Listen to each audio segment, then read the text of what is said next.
For today's figure review, I'm going to throw you guys a Swerve. Swerve Strickland, that is.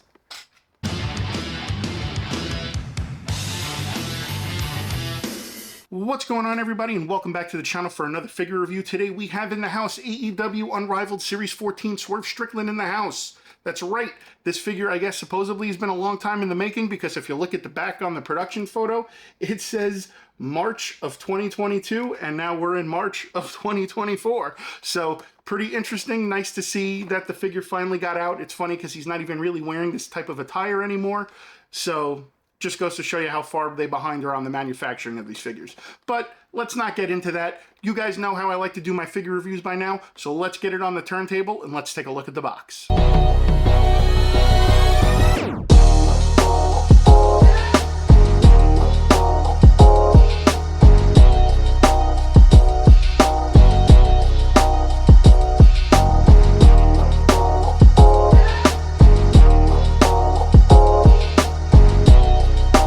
Guys, we got that really cool photo right here of Swerve Strickland on the side.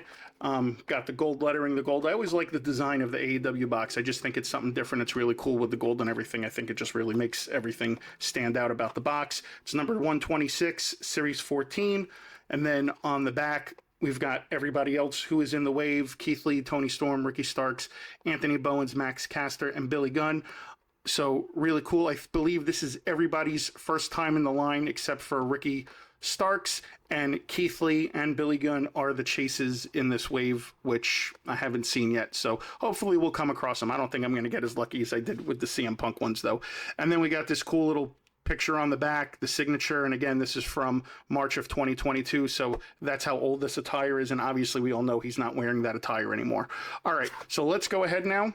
Let's get the figure out of the box and let's take a look. All right, so here's a look at the accessories. So we get a pair of sunglasses right here. Pretty decent. The lenses are really stiff, which is good, and then obviously the sides are flexible, so they can go over the ears and fit on the head. And they're just regular plain black generic sunglasses. You get a set of additional left and right hands. You get a fist, and then you also get a C grip. Now the C grip is actually cool because he has a tattoo on that hand, and they actually did a really good job hitting that deco hit on the hand. I'm sure that's a really tough spot to hit when doing that on here, so good job there on that. And then we get this really cool jacket. Now this is not a soft goods jacket, this is a regular plastic jacket, but again, you got Swerve and it closes. It says The Realist, got the eyeball on there. The hits with the orange is cool, and then on the back get kind of like some kind of like skull octopus kind of thing going on with the orange on there. So this is really cool. They did a good job on this jacket. Now for this full disclosure, the jacket was a little tough to get off of him, so you're gonna have to pull the hands out and then kind of work it off on him. The plastic kind of got stuck to his arms, so just keep that in mind if you buy this figure and then you want to take him with the jacket off. But really good job on the hits and the colors on the jacket, so I like that a lot. So that's basically it for the accessories. So let's go ahead now, let's bring the figure in and take a look. All right guys, and here is the figure, and I gotta be honest with you, this is probably one of the times where I feel AEW and Jazzwares hit it right on the head. I mean, the portrait is fantastic. The outfit's great. The deco hits are really cool. Again, you can see the tattoos pretty clear for the most part, which is great because usually you can't see that for the most part. The only thing I see an issue with right here is obviously the lining up of this tattoo, obviously because of the rib and everything. It looks like it might have printed it off because it's not lined up and centered right there. But other than that, all the deco hits, and again, there's the tattoo on the hand, the arm, got on the back, which is really great. And again, the silver, the purples, and the oranges that they used, which is cool. And again, you can see it really right there, clear on the side. It says Swerve. You got, I guess, kind of like his thing with like a skull and a mask and everything.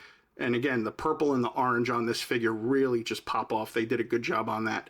And again, the silver on there, I mean, you could see some of the nicks in the silver, but that's not too bad. And then, of course, he's got the knee pads on, and they're rubber knee pads, so they move with the figure, which is cool. And then you got the paint, and then they did a great job on the hair, too. The hair is like that nice, soft plastic material. It's not stiff, so you can move the head around without any issues, which is great. So, I mean, overall, I think they did a bang-up job on this figure. And this is not Swerve's first figure. This is he had a basic one back when he was in WWE. So I guess you could say that this is his maybe second or third, because I think he did another one that what is it, figure toy collections, not figure toy collections, I think it was not Fugitive Toys, I forgot what the name of the company is, but they did one too, and that was an older one. So this is probably his third figure, which is again pretty solid. And again, Jazzwares did a great job on banging this one out. So as far as the articulation goes, let's take a look at that. So the head gets really far back with the head, which is great, and then the head goes really far down, which is good. You get the ab crunch forward, backwards it goes pretty good. The arm goes up yay high. Again, they're not butterfly. The elbows are double jointed, which is great. You do get a little bit of pivoting in the wrist. You get the quad turn, which is great. The leg goes up yay far, back yay far. It doesn't really go back. You get double jointed knees. You get the quad turn. You get some ankle pivoting, and then you get a little bit of pivoting in the ankle, and then, you know, the ankle turn. So overall, really good job with this figure. So I think it's really cool. And again, if you're a wrestling fan and you are a fan of Swerve Scott, I definitely suggest picking this one up for your collection. I'm sure this is definitely going to not be the last figure that AEW makes of him, but this is definitely a great starting point, and it would be really cool at some point to see if they would do a Supreme of him. So yeah, cool stuff. All right, so overall, pretty cool figure. Gotta say, again, I like the jacket, I like the design, I like the deco hits, I like that you can see the tattoos on it really clear. The portrait is outstanding. They did a fantastic job on the portrait. Overall, great figure. If you are definitely a fan of Swerve Strickland and an AEW fan, I highly suggest picking up that figure. And yeah, guys, so that is going to wrap up another figure review. Hope to see you guys on the next one. Don't forget to like, comment, share, and subscribe and all that other good stuff. And I'll see you guys on the next review. Swerve when I drive, yeah, swerve.